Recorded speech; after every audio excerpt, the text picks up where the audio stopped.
குழந்தைங்கள்ல வந்து நம்ம constipation problem எப்படி தவிர்க்கிறது?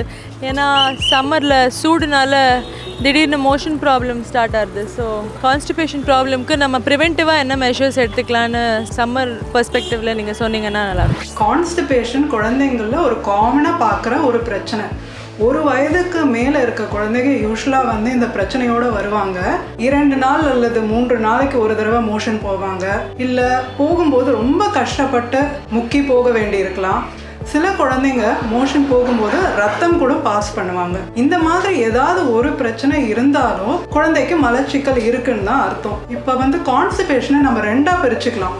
ஒன்று வந்து அக்யூட் கான்ஸ்டிபேஷன், இன்னொன்று க்ரானிக் கான்ஸ்டிபேஷன். அக்யூட் கான்ஸ்டிபேஷன்னா 4 வாரத்துக்கு கம்மியாக இருக்கும். க்ரானிக் கான்ஸ்டிபேஷன் வந்து 4 வாரத்துக்கு மேலே, அதாவது 1 மாதத்துக்கு மேலே வந்து அந்த சிம்டம்ஸ் இருந்துகிட்டே இருக்கும். ஸோ அக்யூட் கான்ஸ்டிபேஷனை எப்படி சரி பண்ணுறதுன்னா, உணவு பழக்கத்தை மாற்றினாலே சரியாயிடும். குழந்தைங்களுக்கு நிறைய தண்ணி கொடுக்கணும், நார் சத்து இருக்கிற பழங்கள், கீரை, காய்கறிகள் நிறைய சேர்த்துக்கணும். இது பண்ணாலே அது தானாக சரியாயிடும். க்ரானிக் கான்ஸ்டிபேஷன் சரி பண்ணுறதுக்கு வந்து 3 வழிகள் உண்டு.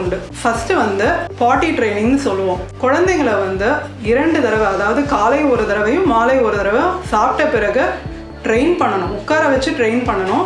ஐதர் இந்தியன் டாய்லெட்டாகவும் இருக்கலாம், வெஸ்டர்ன் டாய்லெட்டாகவும் இருக்கலாம்.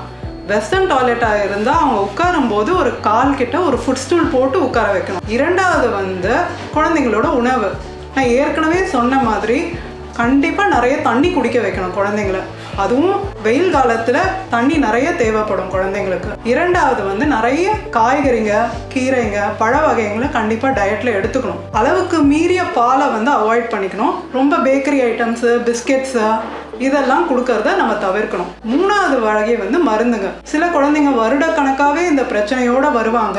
அவங்களுக்கு நாங்கள் மருந்துங்களை ப்ரிஸ்கிரைப் பண்ண வேண்டியிருக்கும். அந்த மாதிரி இருந்ததுன்னா உங்கள் குழந்தை நல மருத்துவரை அருகி நீங்கள் வந்து ட்ரீட்மெண்ட் செஞ்சுக்கலாம்.